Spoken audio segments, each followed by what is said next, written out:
ሰላም ጤና ይስጥልኝ ውድ ቤተሰቦቼ። በዛሬው ክላሳችን 6.3 ላይ የሚገኘው የፖፑሌሽን ሙቭመንትስ ኢንተራክሽን እና ኢንተግሬሽን የሚለውን ቶፒክ እናያለን። ፖፑሌሽን ሙቭመንት ስንል የህዝቦች እንቅስቃሴ ነው። እንግዲህ ማህበረሰቦች ወይም ህዝቦች ከአንድ ከነበሩበት ኤሪያ ወደ ሌላ ኤሪያ በተለያዩ ምክንያቶች እንቅስቃሴ ያደርጋሉ፣ ይፈልሳሉ ወይ ደግሞ ሙቭ ያደርጋሉ ነው። ስለዚህ ያንን እናያለን። ፖፑሌሽን ሙቭመንት ስንል ስለ አፋር፣ ሶማሌ በዋናነት ደግሞ ስለ ኦሮሞ ፖፑሌሽን ሙቭመንት እናያለን በዚህኛው ቶፒካችን። ከሱ በተጨማሪ የፖፑሌሽን ሙቭመንት ውጤቶች አሉ፣ ኢንተራክሽን እና ኢንተግሬሽን ማለት ነው። በህዝቦች መካከል የተለያዩ ትብብሮችን ውህደቶች እንዲኖሩ ምክንያት ሆኗል ይሄ ፖፑሌሽን ሙቭመንት የሚል ነው ይሄኛው ቶፒካችን። ስለዚህ እሱን አጠር አድርገን ለማየት እንሞክራለን። ታዲያ ለዚህ ቻናል አዳዲስ ከሆናችሁ ቻናሉን ሰብስክራይብ፣ ላይክ እንዲሁም ደግሞ ለሌሎች ሰዎች ሼር ማድረግ እንዳትረሱ፣ ቪዲዮን እስከ መጨረሻው ድረስ መከታተል እንዳትረሱ። መልካም ቆይታ።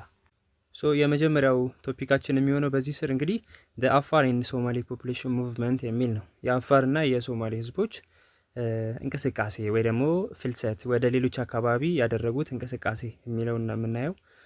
በዚህ ስር እንግዲህ መጀመሪያ የምናየው ዋትስ ፖፑሌሽን ሙቭመንት የሚለውን እናያለን። ኮንሰፕቱ፣ ሚኒንግ ፖፑሌሽን ሙቭመንት ማለት ምን ማለት ነው የሚለውን እናያለን። ሁለተኛው ላይ ዋት ኮዝ ፖፑሌሽን ሙቭመንት ኦፍ አፋር ኤንድ ሶማሌ፣ ስለዚህ ኮዙ ምንድን ነበር፣ ምክንያቱ፣ ፋክተሩ የሚለውን እናያለን ማለት ነው። ስታርታፕ ኩዌሽን ላይ ነው ያለው ይሄ። ፖፑሌሽን ሙቭመንት ኢዝ ዘ ሙቭመንት ኦፍ ፒፕል ፍሮም ዋን ፕሌስ ቱ አናዘር ፕሌስ ዊዝ ዘ ኢንቴንሽንስ ቱ ሴትል ኢን ኒው ሎኬሽን ይላል። ስለዚህ ፖፑሌሽን ሙቭመንት ስንል ዘ ሙቭመንት ኦፍ ፒፕል ነው። ዘ ሙቭመንት ኦፍ ፒፕል ፍሮም ዋን ኤሪያ ፍሮም ዋን ፕሌስ ቱ አናዘር ፕሌስ ማለት ነው። ለምንድን ነው ከአንድ ኤሪያ ከአንድ ቦታ ወደ ሌላ ቦታ ሙቭ የሚያደርጉት ካልን እንግዲህ ዊዝ ዘ ኢንቴንሽን ኦፍ ቱ ሴትል ኢን ኒው ኤሪያ ማለት ነው። ስለዚህ አዲስ ኤሪያ ላይ አዲስ ቦታ ላይ አዲስ ሎኬሽን ላይ ሴትል ለማድረግ ለመስፈር ሰዎች ከአንድ ቦታ ወደ ሌላ ቦታ የሚያደርጉት እንቅስቃሴ ሙቭመንት ተብሎ ይጠራል፣ ፖፑሌሽን ሙቭመንት ይባላል ማለት ነው። አሴ ሶሳይቲ ሲሆን እንደ ማህበረሰብ ሲሆን ፖፑሌሽን ሙቭመንት የሚባለው እንጂ በግል ሲሆን ፖፑሌሽን ሙቭመንት አይደለም። ግን እንደ አሁን ለምሳሌ አፋር፣ ሶማሌ ስንል አሴ ሶሳይቲ ነው፣ እንደ ማህበረሰብ ነው። ስለዚህ የእነዚህ ህዝቦች እንቅስቃሴ ከነበሩበት ቦታ ተነስተው ወደ ሌሎች አካባቢ ያደረጉት ስርጭት ወይ ደግሞ ሙቭመንት ምን ተብሎ ይጠራል? ፖፑሌሽን ሙቭመንት ተብሎ ይጠራል ነው። ስለዚህ አዲስ ኤሪያ ላይ ለመስፈር ነው የሚያደርጉት እንቅስቃሴ። አዲስ ኤሪያ ለመስፈር ስንል ግን ብዙ ነገሮች ሊፈልጉ ይችላሉ። ለምሳሌ አርሶ አደሮች ከሆኑ አዳዲስ የእርሻ ማሳዎችን ለማግኘት ቦታዎችን ለማግኘት፣ አርብቶ አደሮች ከሆኑ ለከብቶቻቸው የግጦሽ ሳር፣ ውሃ አይነት ነገሮችን ለማግኘት፣ በማዕድን ቁፋሮ ላይ የተሰማሩ ከሆኑ ደግሞ አዳዲስ የማዕድን አካባቢዎችን ለመያዝ ለመቆጣጠር ወደ ተለያዩ አካባቢዎች እንቅስቃሴ ሊያደርጉ ይችላሉ ነው። ሲምፕሊ ፖፑሌሽን ሙቭመንት ስንል the movement of peoples from one place to another place, or in other word population movement is the movement of people from their original homeland to the other or the new location or the new place ማለት እንችላለን ማለት ነው። The Afar and Somali population movement had started earlier than that of the Oromo population movement. ስለዚህ እንግዲህ የአፋርና የሶማሌ ፖፑሌሽን ሙቭመንት የኦሮሞ ፖፑሌሽን ሙቭመንት ከመደረጉ በፊት የተደረገ ነው። ይሄ ማለት የኦሮሞ ፖፑሌሽን ሙቭመንት ከ1522 እስከ 1618 ወይ ደግሞ ከ16ኛው እስከ 17ኛው ሴንቸሪ በነበረው ጊዜ ላይ የተደረገ ነው በዋናነት። የስፔሲፊካሊ ዴቱ ባይታወቅም የአፋርና የሶማሌ ግን ከዚህኛው ሙቭመንት በፊት የተደረገ ሙቭመንት ነው። ከኦሮሞ ፖፑሌሽን ሙቭመንት በፊት ነው የአፋርና ሶማሌ ህዝቦች እንቅስቃሴ ወይ ደግሞ ሙቭመንት የተደረገው ነው። The Afar and Somali moved from southeastern part of Ethiopia and the horn toward the Harar Plateau. Factors that caused for their movement were drought, famine and land pressure. ለዚህ ከየት አካባቢ ወዴት ነው ሙቭ ያደረጉት የሚለውን ካየን የአፋርና የሶማሌ they moved from southeastern part of Ethiopia. እንግዲህ ያሉበት ቦታ ሳውዝ ኢስተርን ፓርት ኦፍ ኢትዮጵያ ነው። they moved from southeastern part of Ethiopia to the horn toward ሀረር ፕላቶ ነው። ስለዚህ ወደ ሀረር አካባቢ ደግሞ የኢትዮጵያ ኢስተርን ፓርቶች ወደ ሆርን ኦፍ አፍሪካ አካባቢ ላይ እንዲጨምር እነዚህ አፋር፣ ሶማሌ የሚባሉት ህዝቦች ሙቭ አድርገዋል፣ ተንቀሳቅሰዋል ማለት ነው።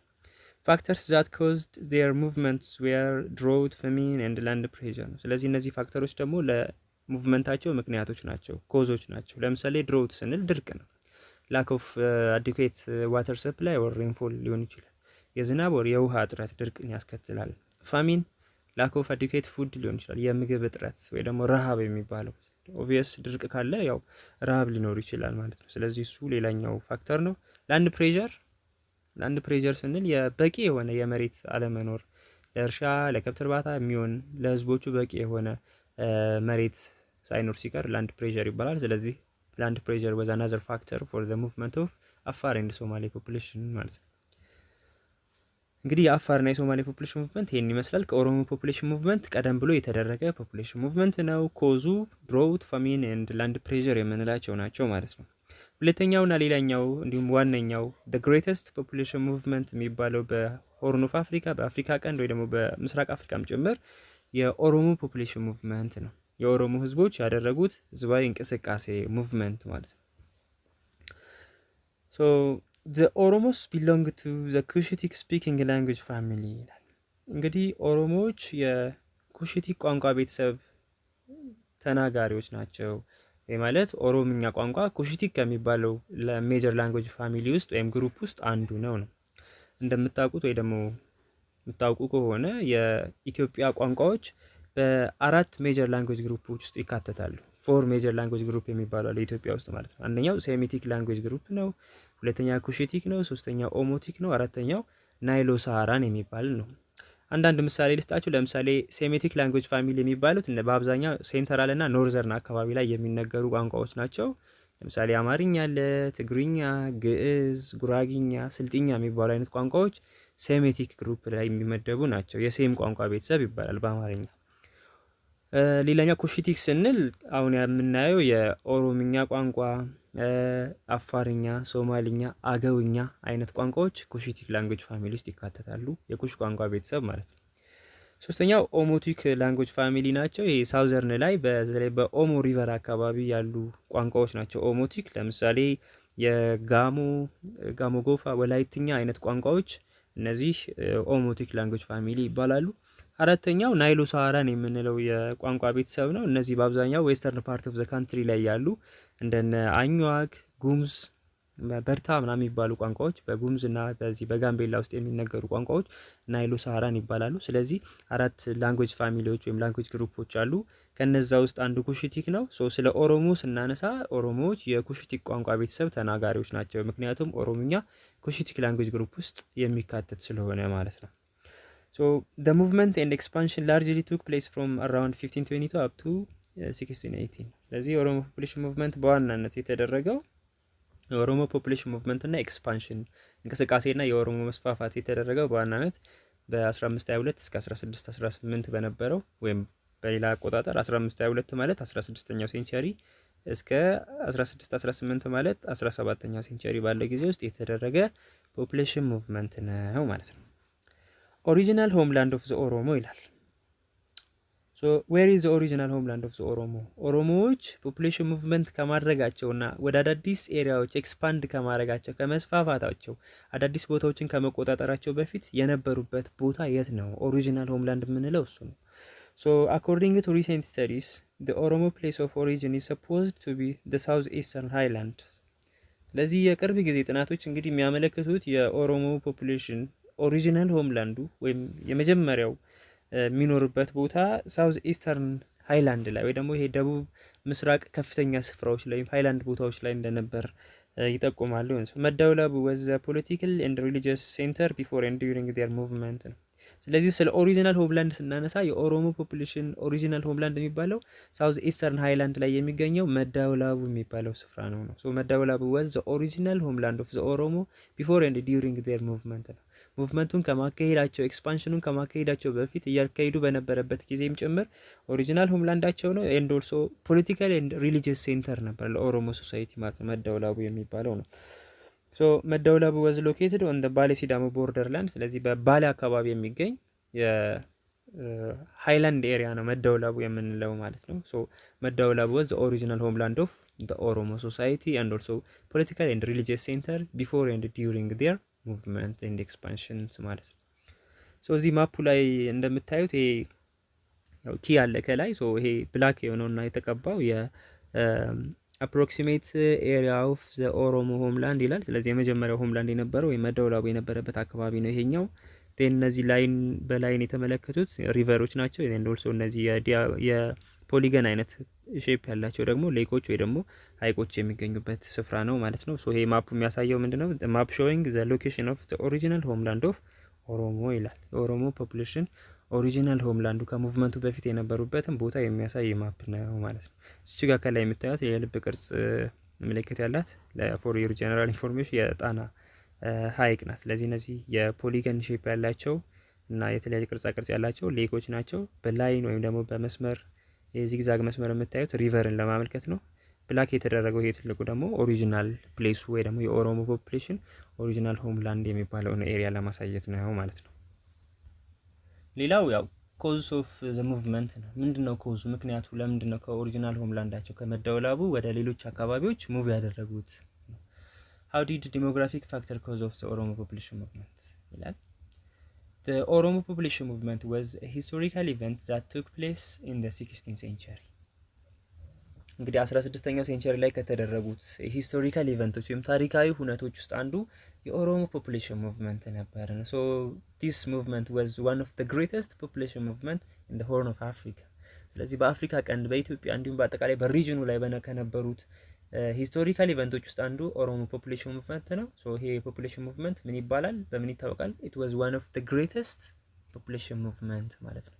ኢን ተርምስ ኦፍ ዘ ኤሪያ ዘ ኦኩፓይድ ማለት ነው። እና የያዙት ኤሪያ በጣም ሰፊ ነው። ብዛታቸው በጣም እንደዚሁ ቁጥራቸው ብዙ ነበር ማለት ነው።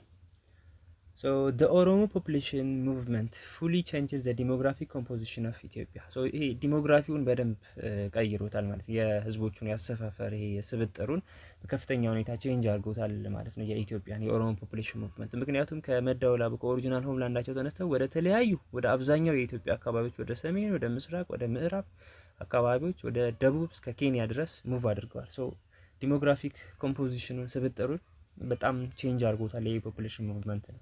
The Oromo people played important role in the socio-political and economic life of the country in the following centuries. ከሙቭመንቱ በኋላ ከ17ኛው ከ16ኛው ሴንቸሪ በኋላ በነበሩት የኢትዮጵያ ሶሾ ፖለቲካል ኤንድ ኢኮኖሚክ ላይፍ ላይ በጣም ከፍተኛ የሆነ ኢንፍሉዌንስ ነበራቸው። የራሳቸውን ሮል ወይም ሚና ተጫውተዋል ማለት ነው ከሙቭመንቱ በኋላ።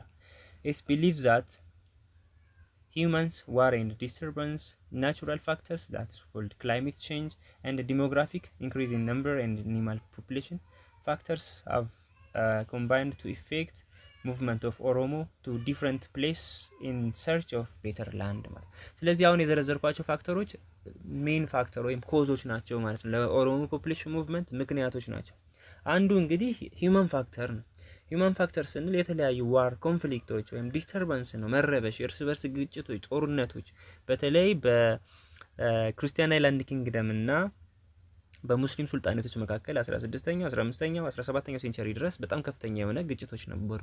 ስለዚህ ያ ዋር ያ ዲስተርባንስ የኦሮሞ ፖፑሌሽን ሙቭመንት ከመደወላቡ ከሆምላንዳቸው ወደ ሌሎች አካባቢዎች ሙቭ እንዲያደርጉ ኤክስፓንድ እንዲያደርጉ አድርጓቸዋል ነው። ሌላኛው ናቹራል ፋክተር ነው፣ ተፈጥሯዊ የሆኑ ምክንያቶች። አንደኛው እንግዲህ ክላይሜት ቼንጅ ነው፣ የአየር ንብረት ለውጥ ወይም መዛባት ማለት ነው። ሶ ይሄ ክላይሜት ቼንጅ ሌላኛው ፋክተር ነው። ድሮት ፋሚን የምንላቸው አይነት ድርቆች እንግዲህ ያንን መቋቋም ስላልቻለ ወደ ሌሎች አካባቢዎች ኤክስፓንድ አድርገዋል። ን ዲሞግራፊክ ኮዞች አሉ። ለምሳሌ ኢንክሪዝ ኢን ሂውመን ኤንድ አኒማል ፖፑሌሽን፣ የህዝብ ቁጥር መጨመር፣ የእንስሳቶቻቸው ቁጥር መጨመር። ሶ ያ ምን አስከተለ? ላንድ ፕሬዠር አስከተለ፣ የመሬት መጣበብ አስከተለ። ሶ ለከብቶቻቸው በቂ የሆነ የግጦሽ መሬት ውሃ ለማግኘት፣ ለአርሶ አደሮቹ በቂ የሆነ የእርሻ መሬት ምቹ ለምነቱ የተጠበቀ አፈር ለማግኘት ወደ ሌሎች አካባቢዎች ሙቭ አደረጉ ነው። ሶ እነዚህ ፋክተሮች ኮምባይንድ ፋክተሮች ናቸው። አንድ ላይ ሆነው እንግዲህ ፖፑሌሽን ሙቭመንቱ እንዲደረግ ምክንያት ሆነዋል ማለት ነው። ሌላኛው ኦሮሞ ኢንስቲትዩሽንስ ኤንድ ሶሻል ኦርጋናይዜሽንስ ነው። በኦሮሞ ሶሳይቲዎች ውስጥ ያሉ ኢንስቲትዩሽንሶች አሉ፣ ተቋማቶች አሉ፣ እንዲሁም ሶሻል ኦርጋናይዜሽኖች አሉ፣ ማህበራዊ ተቋማት የምንላቸው ማለት ነው። እነሱ እናያለን። በዋናነት ስለ ገዳ ሲስተም እናያለን እዚህኛው ቶፒክ ላይ። ዘ ተርም ገዳ ሪፈርስ ቱ ታይም ኦር ተርም። ስለዚህ ገዳ ስንል ምንድነው ሪፈር የሚያደርገው? ምንድነው የሚገልጸው? ታይምን፣ የጊዜን ወይ ደግሞ ተርምን፣ የጊዜ ቆይታ ነው ወይ ደግሞ ቆይታ ነው። ወይም ተርምን ታይምን የሚገልጽ ዲፋይን የሚያደርግ ነው። ሶ ኤ ፔሪድ ኦፍ ሩል ማለት ነው through which the ገዳ ክላስ passed ማለት ነው። ስለዚህ ገዳ ስንል ታይም ኦር ደግሞ ተርም ነው። ኤ ፔሪድ ኦፍ ሩል ማለት ነው። የሚገዙበት ወይ እነሱ የሚያስተዳድሩበት ታይም ዋናት ወይም ደግሞ ተርሙ ገዳ ይባላል።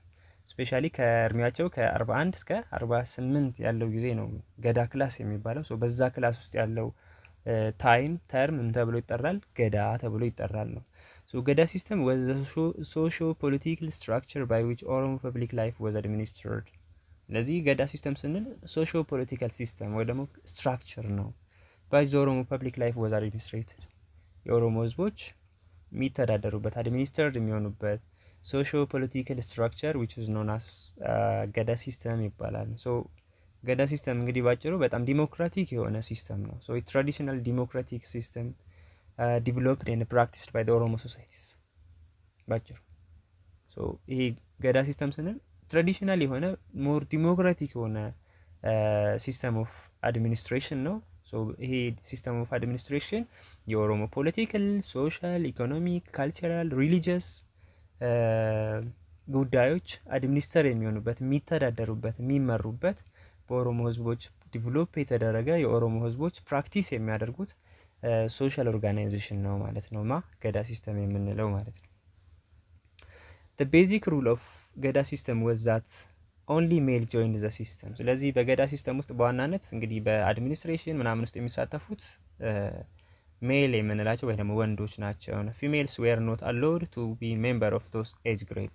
ስለዚህ በእነዚህ ኤጅ ግሬዶች ወይ በገዳ ክላስ ውስጥ ሴቶቹ ኢንክሉድ አይደረጉም ወይ ደግሞ አሎው አይሆኑም፣ አይፈቀድላቸውም በዛ ውስጥ ወይም የነዛ የገዳ ክላሱ ሜምበር ወይ የኤጅ ግሬዱ ሜምበር እንዲሆኑ አይፈቀድም ወይ ደግሞ በወንዶቹ ሴቶቹ በዛ ውስጥ የሚካተቱ አይደሉም ማለት ነው።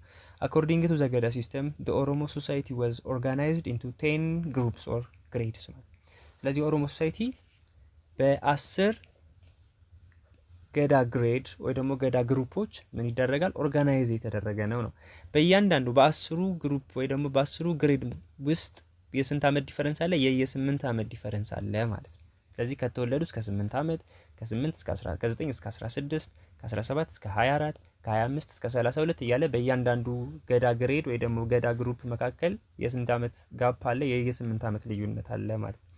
each age grade had a duration of 8 years ይላል። አሁን እንዳልኳችሁ የ8 ዓመት ዱሬሽን ወይ ደግሞ ልዩነት አለ ማለት ነው። the full 10 ገዳ cycle was divided into 5 level or grades። ስለዚህ አስሩ ገዳ ሳይክል ወይ ደግሞ ገዳ ግሬድ የሚባለው እንደገና በ5 ሆኖ ሁለት ቦታ ይከፈላል ማለት ነው። ይሄ ማለት ከተወለደበት ጀምሮ እስከ 40 ዓመት ዜን ከ41 ዓመት ደግሞ እስከ መጨረሻው ወይ እስከ 80 ዓመት ድረስ ያለው ያካትታል ማለት ነው። so the first 5 grade covered from 1 or from birth to 14 years while the second 5 grade were from 41 up to 18 years ማለት ነው። ስለዚህ የመጀመሪያው እንግዲህ 10 ገዳ ግሬዶች አሉ ወይም 10 ገዳ ግሬድ የምንላቸው ወይም 10 የገዳ ግሬዶች ወይም ግሩፖች አሉ። ስለዚህ ከተወለዱ ጀምሮ እስከ 40 ዓመታቸው ያለው የመጀመሪያው ገዳ ግሬድ ይባላል ወይም ፈርስት 5 ገዳ ግሬድ ተብሎ ይጠራል። ሁለተኛው ሰከንድ 5 ገዳ ግሬድ የሚባለው ደግሞ from 41 up to 18 years old የሆኑ ሰዎች ናቸው ማለት ነው። in the first 5 grades the Oromo male youngsters were taking military, political and ritual training። ስለዚህ አንደኛው እንግዲህ በተለይ እስከ 40 ዓመታቸው ባሉበት ጊዜ ውስጥ በተለይ እስከ 24 ዓመታቸው ድረስ ባለው ጊዜ ውስጥ ከተወለዱ ጀምሮ መጀመሪያ ከ0 እስከ 8 ከ8 እስከ 16 ባለው ጊዜ ውስጥ ሶሻላይዜሽንን ይማራሉ። ይሄ ማለት ከሌሎች ሰዎች ጋር መግባባት እንዲማሩ ምናምን ይደረጋል። ከዛ ከ16 ጀምሮ እስከ 24 ወይ ከ17 እስከ 24 ባለው ጊዜ ውስጥ ደግሞ የስኩሊንግ ወይ ደግሞ የተለያዩ ትሬኒንጎችን ይወስዳሉ። የተለያዩ ትምህርቶችን በሚሊተሪ፣ በፖለቲካል፣ በሪሊጂየስ ኦር ሪቹዋል ትሬኒንጎችን ይወስዳሉ ነው። ከዛ ከ25 እስከ 32 ባለው ጊዜ ውስጥ የተለያዩ ሚሊተሪ ሰርቪስ ይሰጣሉ። የሰለጠኑትን ትሬን ያደረጉትን ወደ ፕራክቲስ ይወስዱና ሚሊተሪ ሰርቪስ እንዲሰጡ ይደረጋል ማለት ነው። ከዛ ከ32 እስከ 40 ባለው ጊዜ ውስጥ ደግሞ ካንዲዴት ይሆናሉ ወይ ደግሞ እጩዎች ናቸው ለሚቀጥለው ገዳ ወይ ደግሞ አባ ገዳ ምናምን ሆነው ለመሾም ካንዲዴትስ ይሆናሉ ከ32 እስከ 40 ማለት ነው። 41 እድሜያቸው ሲደርስ እና እስከ 48 ባለው ጊዜ ገዳ ግሬድ ላይ ይደርሳሉ። በዛ ገዳ ግሬድ ውስጥ ፓወር የሚይዙት ወይ ደግሞ ስልጣን የሚይዙት እና የሚመሩት የዛ እድሜ አባል የሆኑ ናቸው። እድሜያቸው ከ41 እስከ 48 የሆኑ ወንዶች ማለት ነው። አባገዳ አባዱላ ምናምን ተደርገው ይሾማሉ ማለት ነው። this was stage of assuming a position of leadership ማለት ነው። from 6 stage ወይም 6 ኤጅ የምንለው from 41 up to 48 is called ገዳ ይባላል። በዚህ ጊዜ ውስጥ ፖዚሽን የሚያገኙበት ስልጣን የሚያገኙበት ሊደርሺፕ ውስጥ የሚገቡበት አመራር የሚሆኑበት ኤጅ ነው ማለት ነው። ወይ ደግሞ ገዳ ግሬድ ነው ገዳ የምንለው ማለት ነው። ሌላው ገዳ ኦፊሻልስ ነው። ገዳ ኦፊሻልስ ስንል በገዳ ሲስተም ውስጥ የሚመረጡ ሊደሮች እንደማለት ነው። ኦፊሻልስ የምንላቸው አመራሮች አሉ። አባገዳ፣ አባዱላ፣ አባሴራ፣ አባቦኩ ምናምን የምንላቸው በገዳ ሲስተም ውስጥ ሊደር የሆኑ ሰዎች አሉ። እነዚህ ምን ይባላሉ? ዘገዳ ኦፊሻልስ ይባላሉ። ሶ ሊደርስ ዌር ኢሌክትድ ዲሞክራቲካሊ ኤንድ ፔሪዲካሊ ፎር ስፔሲፊክ ፔሪድ ኦፍ ታይም። እንግዲህ ገዳ ሲስተም አንዱ በጣም ጥሩ የሆነ ሲስተም ነው የሚያስብለው ዲሞክራቲክ ነው። እንዲሁም ደግሞ ፔሪዲካል ኢሌክሽን አለ። ዲሞክራቲክ ነው ማለት ስልጣን ሰላማዊ በሆነ መንገድ ከአንዱ ገዳ ክላስ ወይ ከአንዱ ገዳ ግሬድ ወደ ሌላኛው ገዳ ግሬድ ይሸጋገራል። ሶ አንድ ፔሪዲካል ነው ስንል ደግሞ ምን ማለታችን ነው? እድሜያቸው ከ41 እስከ 48 ብቻ ያሉት ሊድ ያደረጉና ልክ እሱኛውን የራሳቸውን ገዳ ጨርሰው 49ኛ ላይ ሲደርሱ ወደሚቀጥለው ይሸጋገራል። በየ8 ዓመት የፔሪዲክ ሰክሴሽን አለ ወይ ደግሞ ፓወር ሰክሴሽን አለ። የስልጣን ሽግግር በየ8 ዓመቱ ይደረጋል። ስለዚህ ዲሞክራቲክ ነው። ፔሪዲክ ኢሌክሽን አለው ስንል ከዚህ አንጻር ነው ማለት ነው። ዜር ዌር ሲቪሊያን ሚሊተሪ ኤንድ ሪሊጂየስ ሊደርስ ኢን ዘ ገዳ ሲስተም። በገዳ ሲስተም ውስጥ የሲቪል ሊደሮች አሉ፣ የሚሊተሪ የጦር አመራሮች አሉ፣ ሪሊጂየስ ሊደሮች ወይም የሃይማኖት መሪዎችም እንዲሁ በገዳ ሲስተም ውስጥ ይኖራሉ ማለት ነው። ዜር ዌር ኦልሶ ፒስፉል ትራንስፈር ኦፍ ፖለቲካል ፓወር ፍሮም ዋን ገዳ ክላስ ቱ አናዘር ቱ ዘ አዘር ኤቭሪ 8 ይርስ ማለት በየ8 ዓመቱ እንግዲህ ሰላማዊ የሆነ የስልጣን ሽግግሮች ፒስፉል ትራንስፈር ኦፍ ፖለቲካል ፓወር ፍሮም ዋን ገዳ ክላስ ቱ አናዘር ክላስ አለ ማለት ነው። ስለዚህ ከአንዱ ገዳ ክላስ በየ8 ዓመት ዲፈረንስ የሰላማዊ የሆነ የስልጣን ሽግግር ይደረጋል ማለት ነው። በየ8 ዓመት ዲፈረንስ ኦል ፓወር ሬስትድ ኦን ጨፌ ዊች ሚንስ ዘ ገዳ አሴምብሊ። ስለዚህ በገዳ ሲስተም ውስጥ ሌላ ጨፌ የሚባል አለ። ሶ ይሄ ጨፌ ማለት የሴንተር ኦፍ ዲሲሽን ሜኪንግ ማለት ነው። ውሳኔ የሚሰጥበት ቦታ ነው። መሰብሰቢያቸው ቦታ ምን ይባላል? ጨፌ ይባላል። ሲምፕሊ ገዳ አሴምብሊ ማለት ይሄ የገዳ ሲስተም ሊደሮቹ ኦፊሻሎቹ የሚሰበሰቡበት አሴምብሊ የሚያደርጉበት የሚሰበሰቡበት ቦታ ጨፌ ተብሎ ይጠራል። ስለዚህ ሴንተር ኦፍ ፓወር ነው። ሴንተር ኦፍ ዲሲሽን ሜኪንግ ነው። ኦል ዘ ገዳ ኦፊሻልስ ዴይ ጌዘር ቱ ዲቤት ቱ ሌጅስሌት ኤንድ ቱ ሜክ ኮሌክቲቭ ዲሲሽንስ ማለት በተለያዩ ጉዳዮች ላይ ዲሲሽኖችን ለማሳለፍ ውሳኔዎችን ለማሳለፍ የተለያዩ ጉዳዮች ላይ ለመመካከር ጭምር የሚሰበሰቡበት አሴምብሊ ወይም ጀነራል አሴምብሊ ምን ይባላል? ገዳ ጨፌ ተብሎ ይጠራል። ገዳ አሴምብሊ ነው ማለት ኢት ዋዝ ሶርስ ኦፍ ፓወር። ስለዚህ ሶርስ ኦፍ ፓወር ነው፣ ስልጣን ያለው እዛ ነው። ወይ ደግሞ ሊደሮቹ ኢሌክት የሚደረጉት እዚሁ በጨፌ ውስጥ ነው ማለት ነው። እነን አባ ገዳ ኦር አባ ቦኩ ይላል እዚህ መጽሐፍ ላይ ግን አባገዳና አባቦኩ ሌሎች መጽሐፎች ላይ እንዳየሁት ዲፈረንስ አለው። አባገዳ ስንል ሲቪሊያን ሊደር ነው። ሲቪሊያን ሊደር ነው ማለት የዋናው የገዳ ክላሱ ዋነኛ ሊደር ወይ ደግሞ የገዳ ክላሱ ወይም የገዳ ግሬድ እድሜያቸው ከ41 እስከ 48 የደረሱት የገዳ ክላስ የዛ ግሩፕ የዛ ገዳ ግሬድ ወይም የዛ ገዳ ክላስ ሊደር ዋናው ሲቪሊያን ሊደሩ አባገዳ ተብሎ ይጠራል ነው። አባቦኩ ስንል ደግሞ ስፖክስ ፐርሰን ነው ወይ ደግሞ ይሄ ቼርማን ተብሎ የሚጠራው ነው፣ ሊቀመንበር እንደማለት ነው። ስለዚህ በሁለቱ መካከል የተወሰነ ዲፈረንስ አለ። እዚህ ጋር ግን ያው በቅንፍ ነው ያስቀመጠው ነው። ሶ ዲፈረንሳቸውን ብቻ እንድታውቁ አባገዳ ስንል ሲቪሊያን ሊደር ነው። አባቦኩ ስንል ደግሞ ስፖክስ ፐርሰን ወር ደግሞ ቼርማን ኦፍ ዘ ገዳ ሲስተም የምንለው ነው ማለት ነው። አባገዳ acted as a civilian leader and Ababoku acted as a spokesperson of the assembly. So the military leader or commander was called አባዱላ። ስለዚህ ሌላኛው ደግሞ በገዳ ሲስተም ውስጥ ያለው ሌላኛው ኦፊሻል አባዱላ የሚባል ነው። ሶ the military leader ነው፣ የጦር መሪ ወይ ደግሞ ኮማንደር አባዱላ ይባላል ማለት ነው በገዳ ሲስተም ውስጥ። አባሴራ was in charge of the traditional Oromo laws። ስለዚህ አባሴራ ስንል ደግሞ the father of laws ነው ማለት ነው። ፋዘር ኦፍ ሎውስ ነው ማለት የተለያዩ በህግ አግባብ የሚወሰኑ ውሳኔዎች ምናምን ሲኖሩ የሚወስነው እሱ ነው ማለት ነው። ለምሳሌ በዚህኛው በሴንትራል ገቨርንመንት ላይ ጠቅላይ ፍርድ ቤት የሚባለው ማለት ነው። ስለዚህ ልክ እንደ ጠቅላይ ፍርድ ቤት ሁሉ የተለያዩ ውሳኔዎችን በማስተላለፍ በተለይ የህግ ነክ ጉዳዮችን የሚቆጣጠረው ደግሞ አባሴራ ይባላል። ሶ አባሴራ ወዝ ዘ ፋዘር ኦፍ ሎው ማለት ነው። ሌላ ኢኮኖሚያቸውን የኦሮሞ ማለት ነው ቢፎር ኤንድ during their movement, before, during and after their movement ማለት ነው። the Oromos exercised a mixed economy before they started the movement። ስለዚህ የኦሮሞ ፖፑሌሽን ወይ ደግሞ ኦሮሞ ሶሳይቲ ኢኮኖሚክ ቤዛቸው ምንድን ነው ስንል the exercised a mixed economy ነው before their movement። ሙቭመንታቸውን ከማካሄዳቸው ኤክስፓንሽኑ ከመደረጉ በፊት ኢኮኖሚክ ቤዛቸው ምንድን ነበር ወይ ደግሞ ኢኮኖሚያቸው ምን ላይ ዲፔንድ ያደረገ ነበር፣ ምን አይነት ስራ ላይ ፕራክቲስ ያደርጉ ነበረ? ሚክስድ ኢኮኖሚ የምንለው ሚክስድ ነው ስንል አንዱ እንግዲህ ዘ ፕራክቲስ ፓስቶራሊዝም ነው። ሌላኛው ደግሞ ሴደንተሪ አግሪካልቸር ነው። ፓስቶራሊዝም ስንል እንግዲህ ሬዚንግ ኦፍ አኒማልስ እንደማለት የከብት አርቢዎች ነበሩ፣ እንስሳቶችን በማርባት በዛ ላይ ዲፔንድ የሆኑ ነበሩ። ሌላኛው ሴደንተሪ አግሪካልቸር ነው ስንል አንድ ቦታ ላይ ፐርማነንትሊ ሴትል አድርገው የተለያዩ ክሮፕሶችን ግሮው እያደረጉ አዝርቶችን ሰብሎችን እያመረቱ ይኖሩ ነበር ነው። ስለዚህ ሴደንተሪ ኤንድ ፓስቸራሊስት ነበሩ፣ ሴደንተሪስትም ነበሩ ማለት ነው ቢፎር ዜር ሙቭመንት። ሃዌቨር ፎሎዊንግ ዜር ሙቭመንት ኤንድ ኤክስፓንሽን ዘይ ቢኬም ላርጅሊ ሴደንተሪ አግሪካልቸሪስት። ስለዚህ ከሙቭመንታቸው በኋላ በዋናነት ሜይንሊ ምን ላይ ሆኑ? ሴደንተሪ አግሪካልቸሪስት ሆኑ ነው። ቢኮዝ አዳዲስ በጣም ፈርታይል የሆኑ ቦታዎችን ከሙቭመንት በኋላ ስለተቆጣጠሩ ከፓስቸራሊዝም ይልቅ በዋናነት ምን ላይ ፎከስ አደረጉ? ሴደንተሪ አግሪካልቸሪስት ሆኑ ማለት ነው። በያዟቸው ቦታዎች ለግብርና ስለሚመቹ አንድ ቦታ ላይ ሴትል ሆነው ረጅም ጊዜ ሰብሎችን እያመረቱ ለመኖር የሚያስችል መሬት ስለተቆጣጠሩ ከሙቭመንት ከኤክስፓንሽኑ በኋላ በዋናነት ሴደንተሪ አግሪካልቸሪስት ሆኑ ማለት ነው። ሌላው ሪሊጅናቸው ነው፣ ሃይማኖታቸው ምን ይመስላል የሚለውን እኔ ኢኒሺያሊ ዘ ኦሮሞስ ዌር ናይዘር ክርስቲያን ኖር ሙስሊም ነው። ስለዚህ ከሙቭመንት በፊት ወይ መጀመሪያ ላይ እንግዲህ ኦሮሞዎች ሙስሊምም ክርስቲያኖችም አልነበሩም ነው። they follow their own traditional religion, so they had their own traditional religion ማለት ነው ባጭሩ። የራሳቸው የሆነ ትራዲሽናል ወይም ባህላዊ የሆነ ሃይማኖት ነበራቸው። they believed in one chief god known as ዋቃ or the sky god። ስለዚህ የራሳቸው አንድ የሚያምኑት አምላክ የሚያመልኩት አምላክ አላቸው። ምን ይባላል? ዋቃ ይባላል፣ ወይ በእንግሊዝኛው ስካይ ጋድ ተብሎ ይጠራል ማለት ነው። ስለዚህ የራሳቸው ትራዲሽናል ሪሊጅን አላቸው ስንል ዋቄፈና የሚባል የራሳቸው ሃይማኖት አላቸው ማለት ነው። በዋቄፈና እምነት ውስጥ እንግዲህ ልክ በክርስትና እግዚአብሔር፣ በእስልምና አላህ እንደሚባለው ሁሉ በዋቄፈና እምነት ውስጥ ደግሞ ሃይማኖታቸው ላይ በዛ ሃይማኖት ላይ ዋነኛው ቺፍ ጋድ ወይ ደግሞ አምላካቸው ዋቃ ይባላል or the sky god ይባላል ማለት ነው። the spiritual leader of the Oromo traditional religion was known as ቃሉ።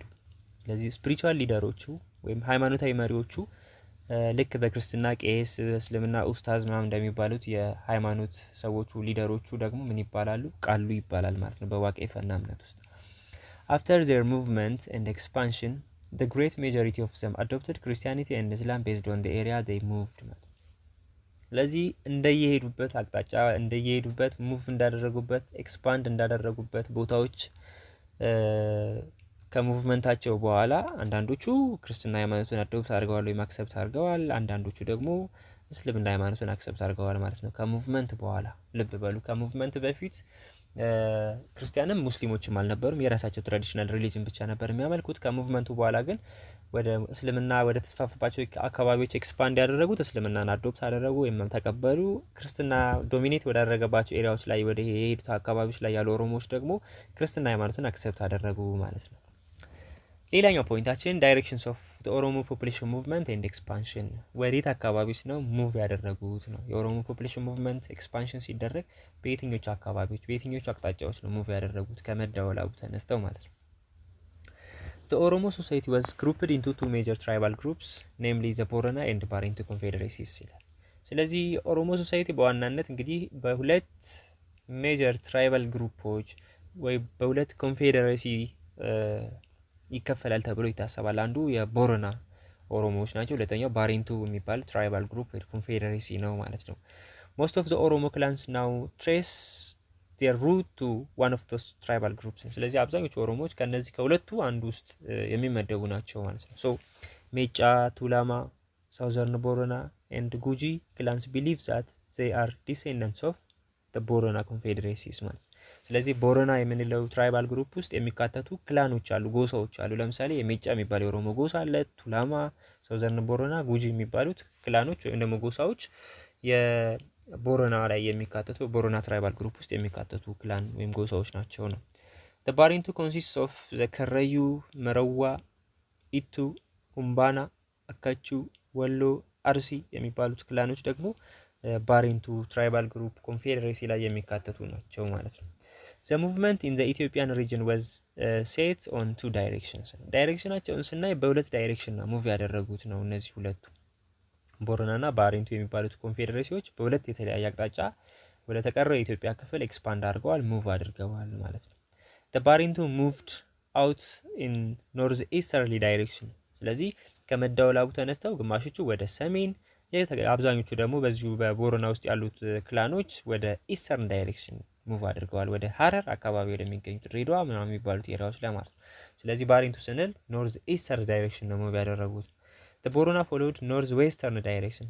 እነዚህ ቦረናዎች ደግሞ ከባሪንቶች በተቃራኒ ወደ ኖርዝ ዌስተርን አሁን በስተሰሜን ከዛም ወደ ምዕራብ አካባቢዎች ወደ ምዕራብ የኢትዮጵያ አካባቢዎች ላይ ሙቭ አድርገዋል። and they moved out in the direction of Kenya and Somalia። ስለዚህ እነዚህ የቦረና ኦሮሞዎች ወደ ደቡብም ወደ ኬንያ፣ ሶማሊያ ወደሚባሉት አካባቢዎችም ሙቭ አድርገዋል ነው። ሶ መረጃው ካላቸው አሁን ኬንያ ውስጥ የኦሮምኛ ቋንቋ ተናጋሪ ኬንያውያን አሉ በዚህ ሙቭመንት አማካኝነት ማለት ከኢትዮጵያ ውጭ፣ ሶማሊያ ውስጥም እንደዚሁ ማለት ነው። ሶ የመጨረሻው ፖይንታችን ደግሞ ፋክተር ፎር ዘ ሰክሰስ ኦፍ ኦሮሞ ፖፑሌሽን ሙቭመንት የሚለውን እናያለን። የኦሮሞ ፖፑሌሽን ሙቭመንት ኢት ዋዝ ዋን ኦፍ ሰክሰስፉል ፖፑሌሽን ሙቭመንት ኢን ዘ ሆርን ኦፍ አፍሪካ ብለናል መጀመሪያ ላይ። ስለዚህ ሰክሰስ እንዲያደርግ ምን አይነት ምክንያቶች ምን አይነት ፋክተሮች ነበሩ፣ ሪዝኑ ምንድን ነው ሰክሰስ እንዲያደርግ ያደረገው የሚለውን እናያለን። ሶ the mutual weakness of Muslim states and the Christian kingdom by the war of previous years ነው። እንግዲህ 16ኛው 17ኛው ሴንቸሪ ላይ በተለይ 16ኛው ሴንቸሪ ላይ የኦሮሞ ፖፑሌሽን ሙቭመንት በተጀመረበት እና እየተካሄደ በነበረበት ታይም ላይ በክርስቲያን ሃይላንድ ኪንግደም ወይም በሶሎሞኒክ ዳይናስቲ ሩለሮች እና በሙስሊም ሱልጣኔቶች ወይም በሙስሊም ስቴቶች በኢስላሚክ ስቴቶች መካከል ከፍተኛ የሆነ ሲቪል ዋር ወይ ደግሞ ኮንፍሊክት ነበር ነው። ይሄ ኮንፍሊክት እንግዲህ ክርስቲያን ሃይላንድ ኪንግደሙ ሙስሊም ሱልጣኔቶችም እርስ በርስ ዊክ እንዲሆኑ እንዲዳከሙ በዛ ጦርነት የተዳከሙ እንዲሆኑና የኦሮሞ ፖፑሌሽን ሙቭመንትን መከላከል ኤሪያዎችን ሲቆጣጠሩ መከላከል እንዳይችሉ አድርጓቸዋል። ስለዚህ አንደኛው ሙቹዋል ዊክነስ ነው፣ የጋራ ድክመት ነው በሁለቱ በሙስሊም ስቴቶች እና በክርስቲያን ሃይላንድ ኪንግደሞች መካከል የነበረው በዛ ጦርነት ምክንያት ሁለቱም ዊክ ሆነው ነበር ነው። ስለዚህ በዚህ ምክንያት የኦሮሞ ፖፑሌሽን ሙቭመንት ሰክሰስ እንዲያደርግ አደረገው ነው። ሌላው ፋክተር ትሬኒንግ ኤንድ ሚሊታሪ ኦርጋናይዜሽን ጊቭን ባይ ዘ ገዳ ሲስተም። ሌላው ኦሮሞዎች ብዙ ኤሪያዎችን ኮንትሮል እንዲያደርጉ ረድቷቸዋል ለሚባለው የገዳ ሲስተም ውስጥ የሚሰጡ የተለያዩ ስልጠና ትሬኒንጎች፣ ሚሊተሪ ትሬኒንጎች ማለት ነው። ስለዚህ በሚሊተሪ ትሬኒንግ በጣም ብቁ ስለነበሩ ብዙ ስልጠናዎችን ስለሚያገኙ ከሌሎች አካባቢዎች ሄደው ኤሪያዎችን ለመቆጣጠር ኢዚሊ ኮንትሮል ማድረግ ይችላሉ። ወይም ሚሊተሪ ትሬኒንግ ስለወሰዱ ወታደራዊ ስልጠናዎች ስለወሰዱ ኤሪያዎችን ለመቆጣጠር ሌሎችን ሰዎች ከአካባቢው ለመንጠቅ ወይም መሬታቸውን ለመውሰድ ብዙ በኃይል ይጠቀሙ ነበር። ስለዚህ እንዲያደርጉ ያደረጋቸው ደግሞ በገዳ ሲስተም ውስጥ ይሰጥ የነበረ ሚሊተሪ ትሬኒንግ ነው ማለት ነው። የመጨረሻውና ሌላኛው ፋክተር እንግዲህ ለኦሮሞ ፖፑሌሽን ሙቭመንት ሰክሰስ ማድረግ ትራዲሽን ኦፍ አዶፕቲንግ ነን ኦሮሞ ፒፕልስ ኮልድ ሞጋሳ። ስለዚህ ሞጋሳ ጉዲፈቻ የሚባሉ ሁለት ልማዶች አሉ በኦሮሞ ሶሳይቲዎች ውስጥ ማለት ነው። አንደኛ ሞጋሳ የሚባለው ነው ኦሮሞ ያልሆኑ ሰዎችን ኦሮሞ እንዲሆኑ የማድረግ ማለት ነው። እንግዲህ የኦሮሞነትን አክሰፕት እንዲያደርጉ ማለት ነው። ለምሳሌ ኦሮሞ ስም በመስጠት ሊሆን ይችላል። የኦሮሚያ የሶሳይቲው አባል እንዲሆን በማድረግ ሊሆን ይችላል። ያው የተለያዩ ክራይቴሪያዎች ይኖራሉ። እነዛን ክራይቴሪያዎች ሲያሟላ አንድ ሰው ኦሮሞ ባይሆንም እንኳን ከኦሮሞ ማህበረሰብ ባይወለድም እንደ ኦሮሞ ሶሳይቲ ኮንሲደር እንዲደረግ እንዲታይ ይደረጋል ነው። ስለዚህ እሱ ሲስተም አዶፕቲንግ ነን ኦሮሞ ቱ ኦሮሞ የሚባለው ሲስተም ምን ይባላል? ሞጋሳ ተብሎ ይጠራል። The process of adoption of non-Oromo gave the Oromo additional manpower to their expansion ማለት። ስለዚህ ኤክስፓንሽናቸው ሰክሰስ እንዲያደርግ አንዱ ኦሮሞ ያልሆኑ ሰዎችን ኦሮሞ እንዲሆኑ በማድረግ በሞጋሳ አማካኝነት ሰክሰስ አድርጎላቸዋል። ሞጋሳ was the system of assimilation of non-Oromo people who were conquered in the process of their movement። ስለዚህ ኦሮሞ ያልሆኑ ሰዎችን አሲሚሌት በማድረግ ኦሮሞ እንዲሆኑ ነን ኦሮሞ የሆኑ ሰዎችን ኦሮሞ እንዲሆኑ የማድረግ ስራ ነው ማለት ነው ሞጋሳ የምንለው። There was also system called ጉዲፈቻ የሚባል ሌላ ሲስተም አለ። This was a system in which an Oromo family adopts a non-Oromo individual or child, a system which is still currently exercised by the peoples of the Oromo። ለዚህ ሌላኛው ይሄ ጉዲፈቻ የሚባለው በብዙ ሌሎች ከኦሮሞ ውጭ ባሉ ሰዎችም ጭምር የተለመደ ተግባር ነው። የኦሮሞ ያልሆኑ ሰዎችን ወይም ልጆችን እንደ ራስ ልጅ አድርጎ የራስ የፋሚሊ ሜምበር አድርጎ የማሳደግ። ስለዚህ ኦሮሞ ያልሆኑ ህጻናቶችን ኦሮሞ እንዲሆኑ አድርገው ወይም የራሳቸው እንዲሆኑ አድርገው እንደ ራሳቸው ልጅ ተንከባክበው ጠብቀው የማሳደግ ልማድ ያ ደግሞ ጉዲፈቻ ይባላል። ስለዚህ ጉዲፈቻ፣ ሞጋሳ የሚባሉት ወርዶች ወይ ደግሞ እነዚህ ልማዶች የኦሮሞ ፖፑሌሽን ሙቭመንት እንዲሳካ ሰክሰስፉል እንዲሆን ከፍተኛ ሚና ነበራቸው ማለት ነው። እዚህ መጨረሻ ላይ ያለው የኢንተራክሽን ኤንድ ኢንተግሬሽን አዝ ኤ ሪዛልት ኦፍ ፖፑሌሽን ሙቭመንት የሚል አለ። ሶ ፖፑሌሽን ሙቭመንቱ ከተደረገ በኋላ ወይም የነዚህ የፖፑሌሽን ሙቭመንት መደረግ በህዝቦች መካከል ኢንተራክሽን እና ኢንተግሬሽን እንዲኖር በጣም ከፍተኛ ሚና አለው የሚል ነው። አጭር ፖይንት ነው ያለው ይሄኛው። ሶ ባጭሩ ምንድነው ይሄኛው? የተለያዩ ግሩፖች አሉ። ለምሳሌ ኤትኒክ ግሩፕ፣ ካልቸራል ግሩፕ፣ ሪሊጂየስ ግሩፖች አሉ ኢትዮጵያ ውስጥ። እነዛ ግሩፖች ጆይን አድርገው ሰላማዊ በሆነ መንገድ አብረው እንዲኖሩ አድርጓል ነው ፖፑሌሽን ሙቭመንት። ስለዚህ ኢንተግሬሽን የምንለው እሱን ነው። ኢንተራክሽን ስንል ደግሞ የተለያዩ ግሩፖች ልክ ቅድም እንዳልኳቸው ኢትኒክ ግሩፖች አሉ፣ ካልቸራል ግሩፖች አሉ፣ ሪሊጂየስ ግሩፖች አሉ። እነዚህ ግሩፖች በኢትዮጵያ በምትባለው በዚች ሀገር ውስጥ በጋራ ሆነው ይግባባሉ፣ ኮሚኒኬት ያደርጋሉ፣ ትሬድ ያደርጋሉ፣ ይገበያያሉ፣ ሜሪድ ወይ ደግሞ ይጋባሉ፣ የጋብቻ ትስስር አላቸው። የተለያዩ ሼር የሚያደርጓቸው ነገሮች አሉ።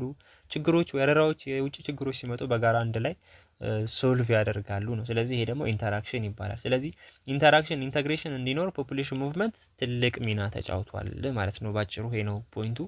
ሶ የዛሬውን ቪዲዮ እዚህ ላይ አበቃው። ኔክስት ላይ በሌላ ቪዲዮ መለሳለሁ። ለዚህ ቻናል ታዲያ አዳዲስ ከሆናችሁ ቻናሉን ሰብስክራይብ ማድረግ እንዳትረሱ። የዛሬውን እዚህ ላይ አበቃው። መልካም ጊዜ